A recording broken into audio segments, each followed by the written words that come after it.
Allahu Allahu Allahu Allah Allahu Allahu Allahu Allah Allah. Maka hadirin rahimakumullah, kita dalam kajian ini kita teruskan di dalam kitab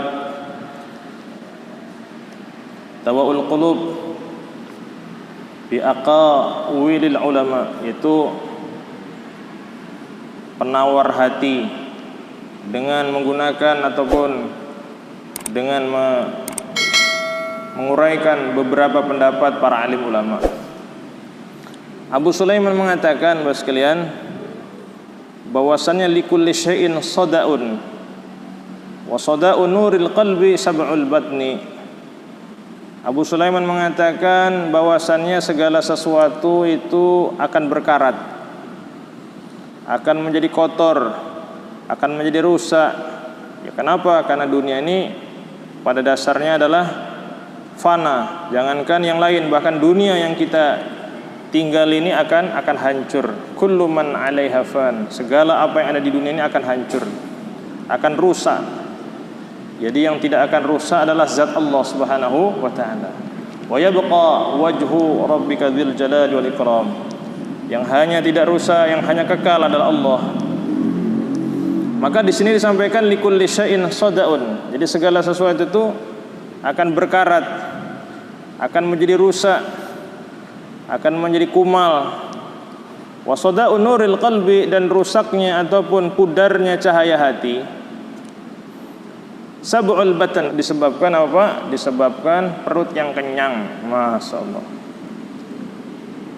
Maka kita ini kalau bisa, kalau makan itu, kalau nggak betul-betul sedang lapar, maka jangan makan ya. Masya. Gimana nih Pak Ustadz, bertamu ini, Masya. Apalagi lagi menghadiri acara undangan, ya kan? Ini kita hanya menyampaikan, Pak, menyampaikan syariat yang sebenarnya. Likulli syai'in sada'un wa sada'u nuril qalbi sab'ul batni. Jadi segala sesuatu itu akan berkarat, maksudnya akan rusak,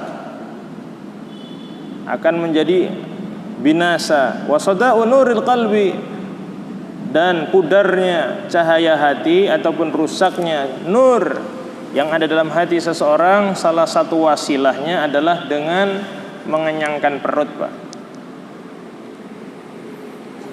Makanya ada sebagian para ulama, dia ini puasanya makan korma sama air putih ya. Bahkan kadang kormanya pun dibatasin, sekali buka itu 1, nanti malam 1, sahurnya 1. Jadi selama waktu dia dibolehkan makan cuman 3 kurma ya, Pak. Masya Allah. Selama berapa hari ya? Dicoba dulu 3 hari, ternyata nggak mati. Terus 7 hari, terus 40 hari, akhirnya apa? Seumur hidup. Masya Allah.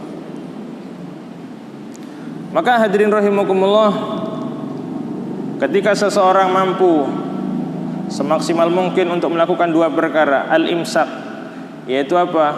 Itu menahan syahwatnya. Bahkan pertama menahan syahwatnya dari melakukan maksiat, dan juga menahan syahwatnya untuk mengenakkan badannya, diantaranya makanan. Maka hati ini akan selalu bercahaya dan bercahaya dan bercahaya. Kalau nggak percaya dicoba, Pak. Dulu ada seseorang hamba Allah, dia mau belajar sama seseorang. Ustadz, saya ini mau ngaji. Oh, berat syaratnya kalau mau ngaji sama saya, kata beliau. Apa itu? Puasa dulu 40 hari. Itu pun kamu nggak boleh makan kecuali yang tidak bernyawa. Siap nggak? Kata anak itu siap. Maka kata seseorang tadi, ya sudah, coba. Nanti kalau sudah 7 hari, nanti datang ke rumah, kata si ustadz tadi. Maka hadirin mulia, kebetulan si anak tadi kerja, Pak. Kerja di mana saat itu? Pokoknya kerjalah di salah satu tempat, kayak pasar, kayak apa? Kayak Indomaret apa Chandra gitu. Maka setelah 7 hari datang ke rumah ustadz itu, dia bilang, Ustadz, saya izin apa? berhenti dari kerjaan. Aneh Pak ya, berhenti dari kerjaan. Dia bukan berhenti dari puasa, tapi berhenti dari kerjaan. Loh kenapa? Ya katanya hati saya ini nolak. Saya sudah puasa, kok saya masih kadang-kadang narik Pak, narik bir kan, namanya kerja kan, narik yang benda-benda yang haram itu. Terus di situ ada ikhtilat antara dia dengan wanita-wanita yang masya Allah kashful aurat, buka aurat, dan itu bukan mahram saja. Jadi belum ada kajian, dia belum mengaji bab-bab batasan-batasan, tetapi hatinya sudah menolak dan menolak. Maka kata Ustaz tadi, ya terserah kamu. Nah itulah Pak sekalian, itu satu contoh kecil Pak.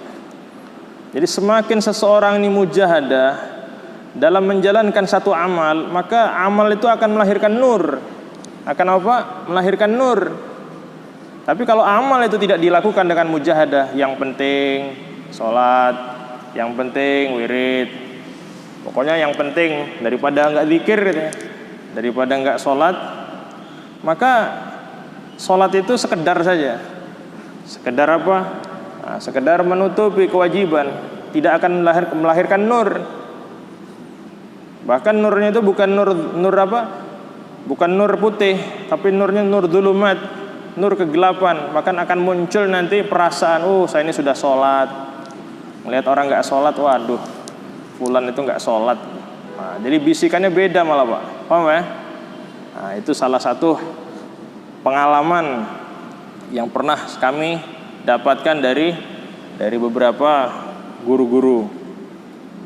Maka hadirin rahimakumullah, maka bagaimana ketika kita melakukan amal, usahakan amal itu menyebabkan kita ini penat dalam amal, paham Pak?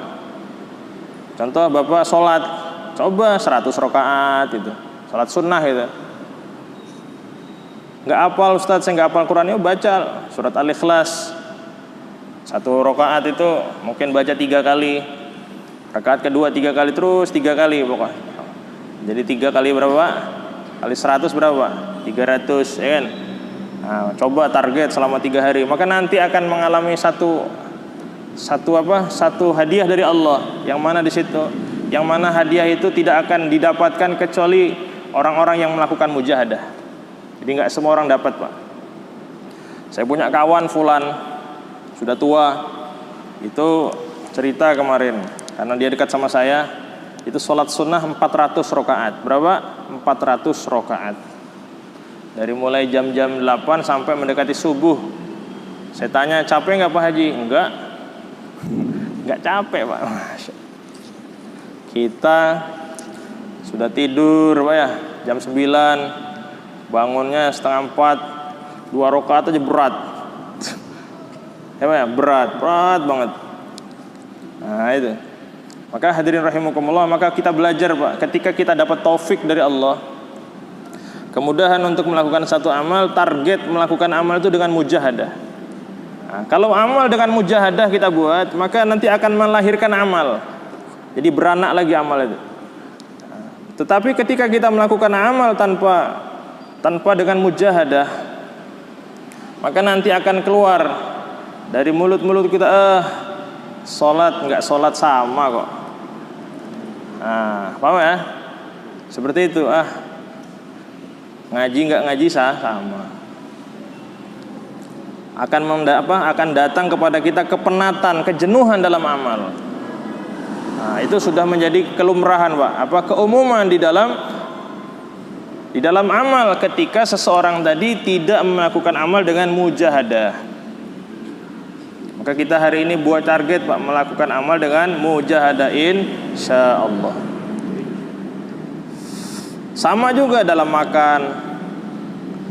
Pokoknya saya nggak mau makan kecuali harus jelas, masya Allah, yang jelas. Nggak mau sembarangan sekarang, banyak subhat.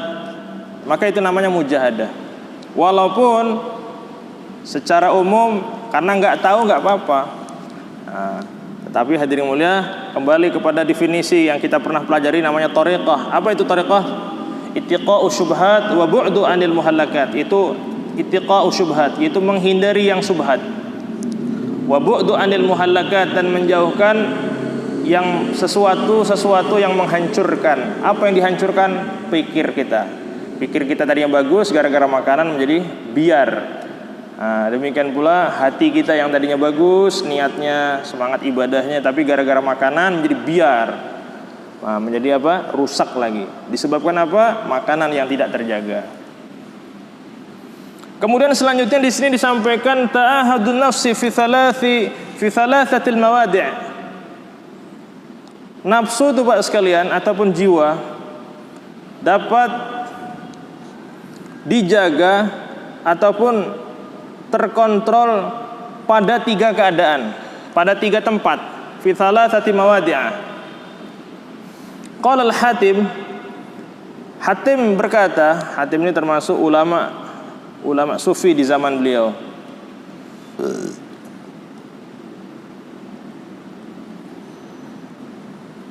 Ta'ahadu nafsika fi thalathatil mawadi'. Jadi nafsu itu ataupun jiwa seseorang itu yaitu terjaga pada 3 tempat. Wa idza amilta, apabila seseorang sedang melakukan amal, Pak. Apa amal di sini maksudnya? Melakukan aktivitas apa saja.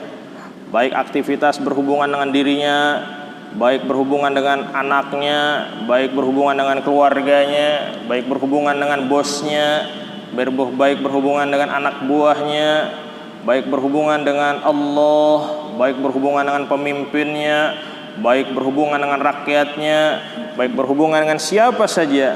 Fadhkur, ingat, nadzarallahu ilaik, sesungguhnya Allah Ta'ala selalu mengintai. Apa ya? Ya'lamu kha'inatal a'yun, bahkan dialah Allah yang mengetahui mata-mata yang berkhianat. Kelihatannya nunduk, enggak taunya ngelirik. Oh ya? Wih, kamu ini nunduk terus, enggak taunya diam-diam ngelirik juga, Pak. Masya Allah. Wa idza takallamta, ketika kamu sedang berbicara dengan siapa saja, berbicara 4 mata, berbicara 6 mata, berbicara dengan banyak orang, bahkan berbicara di medsos tanpa ada yang mengetahui, ya kan? Walaupun enggak disadap, fadhkur, ketahuilah, sami Allahu ilaik, sungguhnya Allah Subhanahu wa taala mendengar apa yang kamu sedang ucapkan. Jadi walaupun bicaranya enggak ada yang dengar, Pak. Ya asal-asal ngomong aja. Kayak nyanyi-nyanyi itu, Pak, ya. Kan kadang-kadang ada sebagian orang nyanyi-nyanyi dia. Kadang-kadang sambil mandi nyanyi, Masya Allah.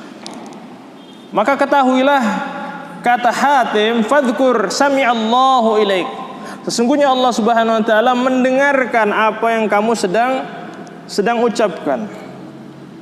Wa idza sakanta, dan juga ketahuilah apabila kamu sedang berada di satu tempat, baik di goa, baik di kamar, baik di dalam masjid, baik di luar masjid, pokoknya di mana saja, Pak. Fadhkur, maka ketahuilah, ingatlah, alimallahu fik, sesungguhnya Allah Ta'ala selalu mengetahui apa yang kamu sedang lakukan. Ketahuilah, sesungguhnya Allah Subhanahu wa taala mengetahui di mana kamu sedang berada. Bahkan jangankan kita, hadirin yang mulia, semut hitam yang berjalan di malam gelap di atas batu yang hitam, mau ngapain, sedang ngapain, dan akan ngapain, dia dalam kontrol Allah Subhanahu wa ta'ala. Apalagi kita lebih besar dari semut, ya kan, di tempat terang-terangan, ada lampunya lagi. Jadi seperti itu.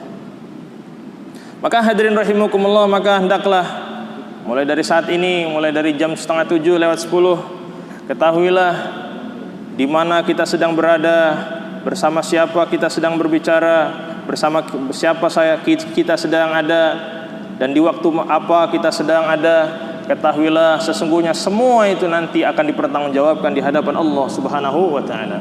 Wa in tubdu ma fi anfusikum aw tukhfu yuhasibukum bihillah. Jika kamu, kata Allah, menampakkan apa yang disembunyikan oleh hati kamu, menampakkan maksudnya dilahirkan, aw tubdu aw tukhfu, ataupun kamu menutupi, jadi cuma dikerentak saja, baik atau buruk, Yuhasibukum bihillah, kata Allah. Sesungguhnya semua itu akan dipertanggungjawabkan di hadapanku nanti pada hari kiamat, kata Allah Subhanahu wa taala. Kemudian hadirin rahimakumullah, di sini disampaikan lagi man raqaballahu taala, perkataannya Abu Abbas, fi khatarati qalbih asamahullahu fi harakati jawarihihi.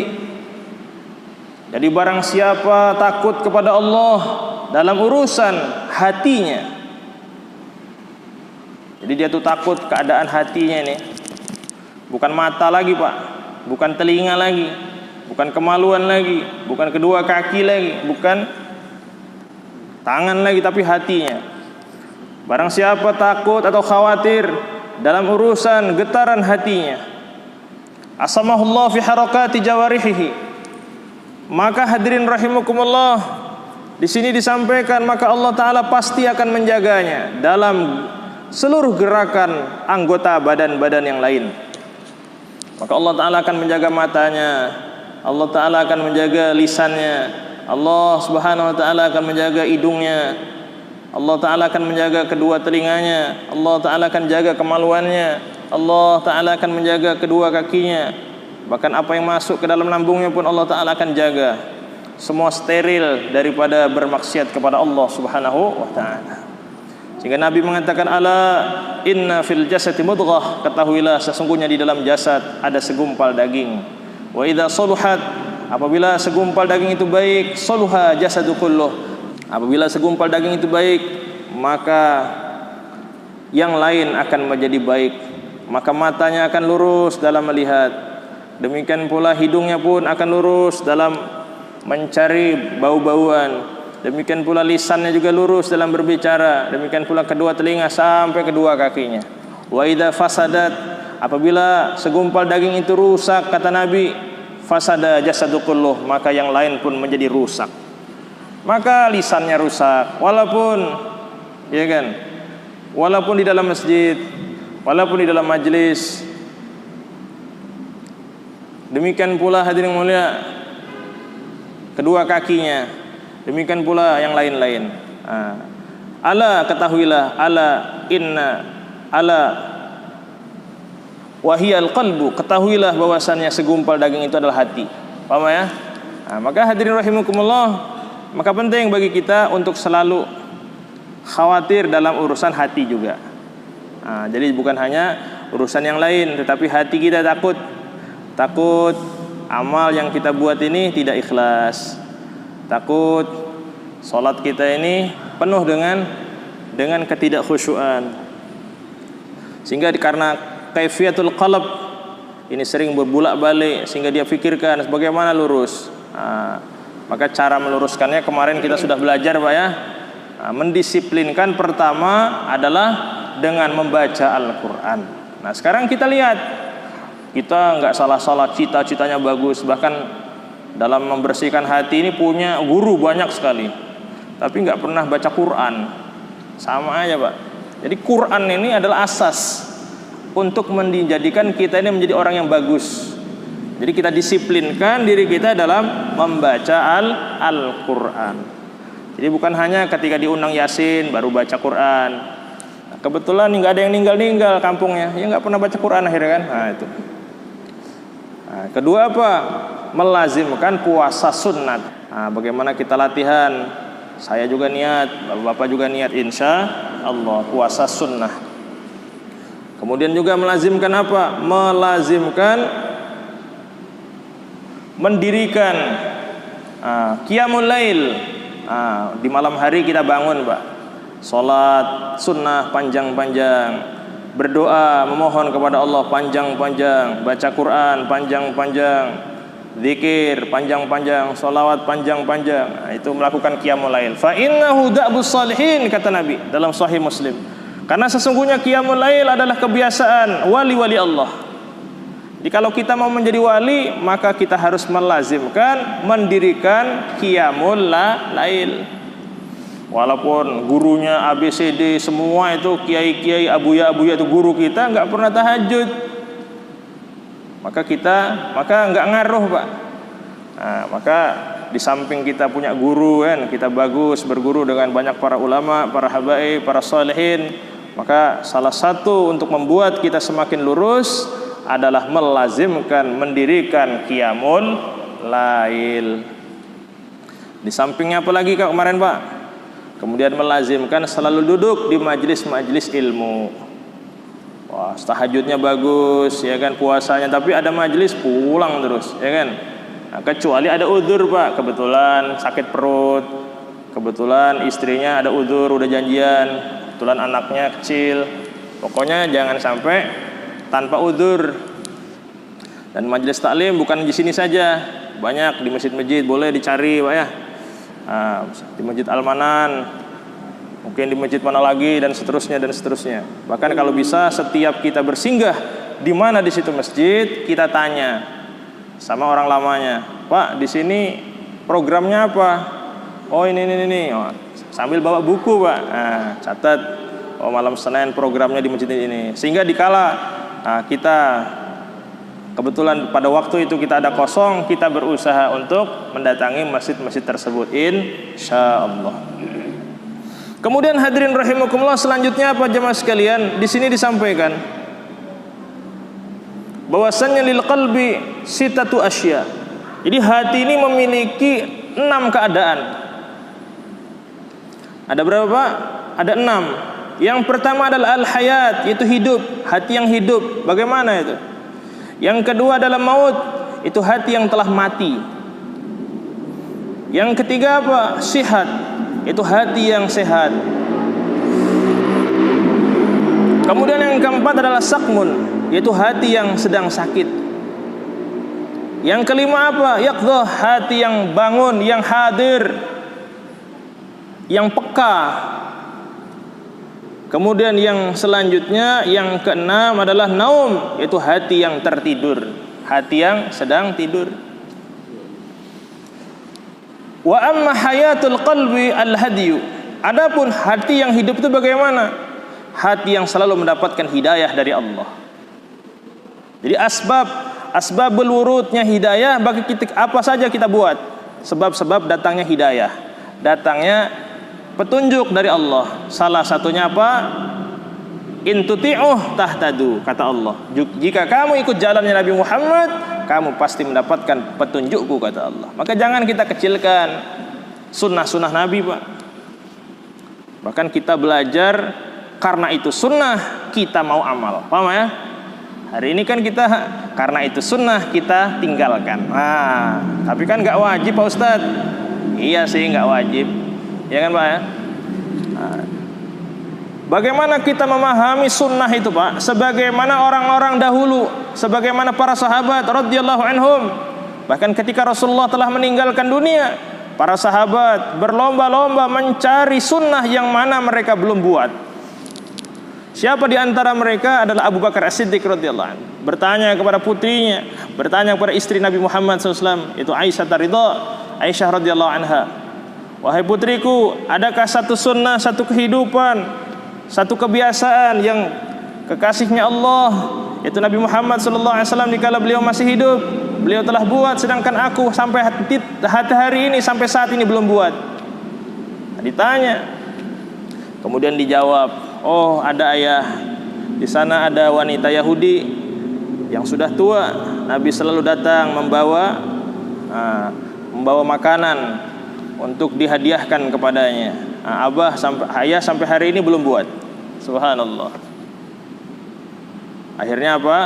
Akhirnya Abu Bakar memerintahkan kepada putrinya untuk memasak makanan yang enak. Kemudian dia bawa kepada wanita tersebut.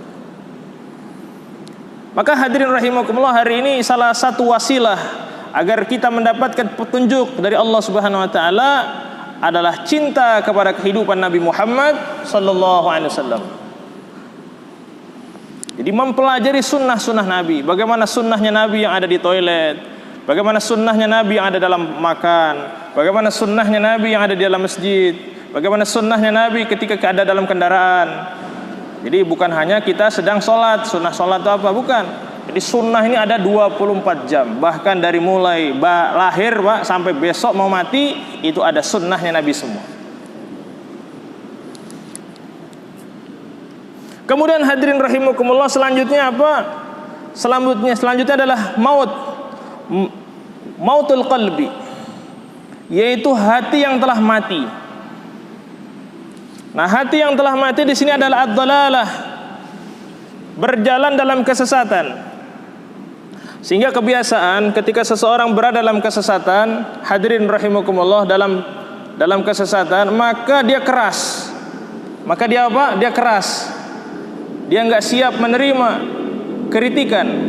Dia enggak siap menerima daripada dialog. Maka kita berusaha untuk selalu menganggap diri kita ini penuh dengan kekurangan. Paham ya? Sehingga kalau ada yang ngeritik, ada yang membetulkan, kita belajar untuk mendengar. Karena apa? Hari-hari kita doa ihdinas siratal. Itu doanya. Ya Allah, tunjukkanlah kepada saya jalan yang lurus. Nah, ketika ada kritikan, apalagi yang ngeritik itu adalah seorang habaib yang saleh, seorang abuya yang saleh, maka kita harus jangan langsung, karena apa? Karena beda faham, itu bukan kelompok saya. Jangan. Karena secara asbab, bahkan disebutkan oleh perkataan Utsman, ma ra'ahul muslimuna hasanan fahuwa indallahi hasanun wa ma ra'ahul muslimuna sayyi'atan fahuwa indallahi sayyi'ah. Jadi sesuatu, kata Sayyidina Utsman, yang dipandang oleh jumhurul ulama adalah hak, maka itu adalah hak dalam pandangan Allah. Dan sesuatu yang dipandang buruk oleh jumhurul ulama itu adalah keburukan, maka pasti dalam pandangan Allah itu pun adalah keburukan, kata Sayyidina Affan radhiyallahu anhu. Jadi salah satu ciri di sini dikatakan mautul qalbi adalah ad-dhalalah. Kemudian selanjutnya wasihatul qalb, hati yang sehat. Hati yang sehat itu apa, Pak? Hati yang bersih. Bersih itu bukan berarti seperti, pokoknya bersih daripada sifat dendam, bersih daripada sifat hasad, bersih daripada sifat ujub, bersih. Susah Pak ini Pak, ya. Maka kata Habib Ali, saya pernah ketemu dulu orang soleh di Lombok. Ketika kita tuh dicaci orang, itu menunjukkan Allah ini sayang sama kita. Ibaratnya kalau pakaian itu kotor Pak, mau disikat, apa ya? Nggak cukup dikucek, maka disikat. Bahkan kadang-kadang pakai deterjen lagi, kadang pakai backlin lagi, masya Allah. Itu hikmahnya apa? Allah Ta'ala mau membersihkan hati kita. Maka dikala kita sedang taat, ada yang memuji, itu pun ujian, bahkan lebih bahaya itu Pak. Jika kita sedang taat, baru ke masjid, dikritik. Iya tuh, nggak pernah ke masjid. Alhamdulillah. Jadi jangan langsung motong. Nggak mau ke masjid lagi lah. Masa baru sehari ke masjid dikritik sama fulan. Nah, itu seperti itu Pak. Jadi sesungguhnya Allah Ta'ala ini mau membersihkan hati kita. Kemudian hadirin yang mulia, sebaliknya juga wasaqmuhu, dan sakitnya hati adalah kadurah, penuh dengan kotor. Walaupun rajin ibadah, penuh dengan dendam, penuh dengan ujub, penuh dengan keria, sombong dan lain-lain. Kemudian hadirin rahimakumullah, walikulli wahidin min dzalikal alamah, setiap daripada yang disebutkan itu ada tandanya Pak. Ada tandanya. Wa amma alamatul hayat, adapun tanda hati seseorang itu hidup apa Pak? Ar-raghbah war-rahbah, adanya cinta, wal khauf, dan kekhawatiran. Apa yang dicintai? Cinta kepada Allah, cinta kepada Nabi, cinta kepada orang Islam, cinta kepada ayahnya, ibunya, kepada istrinya, cinta kepada anak, cinta kepada makhluk, maksudnya cinta kepada hewan. Warah wal khauf, demikian pula takut kepada Allah, takut kepada Nabi, takut kepada umat. Takut maksudnya apa? Takut menyakitkan hatinya umatnya Nabi Muhammad sallallahu alaihi wasallam. Takut, ya kan? Seperti itulah takut, rahbah. Wal amalu bihima, dalam melakukan bentuk amal. Jadi di dalam melakukan bentuk amal dia cinta kepada salat, cinta kepada puasa, cinta kepada majlis taklim. Demikian pula takut salatnya itu apa? penuh dengan kekurangan sehingga berusaha selalu disempurnakan. Puasa juga takut puasanya penuh dengan kekurangan, selalu belajar lagi. Baca Quran disertai kecintaan, sama juga disertai dengan ketakutan. Takut apa? Banyak kesalahan sehingga mau lagi belajar. Walaupun sudah ustadz, duduk juga di halaqah tajwid, dan seterusnya. Paham ya? Kemudian selanjutnya wal maut. Adapun hati yang mati, alamatnya apa? Sebaliknya, tidak ada kecintaan.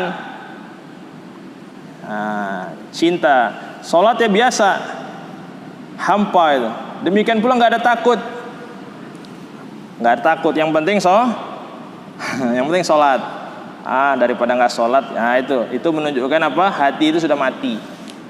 Masyaallah. Jadi sudah salat, apalagi yang nggak pernah salat. Masyaallah. Wa alamatu sihah, adapun tanda hati seseorang ini sehat apa? Al-quwwatu wal ladzat, memiliki kekuatan. Memiliki apa Pak? Kekuatan baca Qur'annya bagus, kekuatan zikirnya bagus, kekuatan sholawat kepada Nabi-nya bagus, kekuatan sedekahnya bagus. Pokoknya memiliki kekuatan. Wal ladzat, bahkan merasakan kelezatan salat, kelezatan zikir, kelezatan baca Al-Quran, kelezatan silaturahim, kelezatan dalam kebaikan. Wa amma sakmul qalbi, adapun sakitnya hati sebaliknya Pak. Jadi melakukan semua itu disertai malas baca Quran, malas zikir, malas tahajud, borok-borok, lezat, pahit semua Pak. Masyaallah. Nah ini namanya hati yang sedang sakit. Paham ya?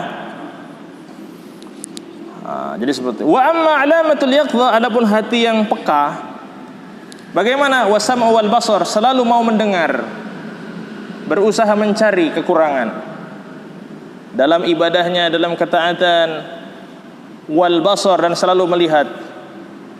Karena salah satu wasilah Pak yang menyebabkan seseorang menjadi baik adalah mata dan telinga. Karena orang Pak, kalau dia nggak punya telinga, maksudnya punya tapi tidak bisa mendengar, demikian pula tidak bisa melihat, maka ini apa Pak? Maka tidak diwajibkan menjalankan syariat. Bahkan seandainya dia ini ngikutin orang tuanya menjadi Nasrani misalnya. Kenapa? Budak matanya nggak lihat, maka di akhirat itu termasuk orang yang duduk dalam masa fatrah, jadi tidak masuk neraka. Insya Allah karena rahmat Allah dimasukkan ke surga dia bahkan. Paham ya? Tetapi kalau dia masih bisa ngedengar, ataupun sebaliknya nggak bisa ngedengar tapi masih bisa ngelihat, seperti orang gagu Pak. Dia itu nggak bisa dengar tapi bisa ngelihat, kayak kemarin kan. Itu wajib bagi mereka menjadi seorang Islam dan wajib juga menjalankan syariat. Apalagi yang punya mata dan punya kuping, maksudnya punya mendengar gitu, dan juga melihat kayak kita ini umumnya. Wa amman naumuh, adapun tanda hati seseorang itu tidur, dia nggak mau mendengar, paham ya? Dan juga tidak mau melihat. Maka itu menunjukkan apa? Sedang tidur, betul nggak Pak? Kalau orang tidur kira-kira dengar nggak Pak? Nggak kan? Lain pura-pura tidur. Bangun. Saya ini lagi tidur nih. Masya Allah. Berarti kan ngedengar deh, pura-pura. Mungkin untuk sementara sambil menunggu waktu, kita buka sesi tanya jawab Pak. Silakan. Mak, ini ada orang tua kita tanya, apa yang menyebabkan seseorang ini tidak ada kekuatan dalam mujahadah? Paham ya? Faktor pertama adalah hubungan dia, pergaulan. Paham Pak?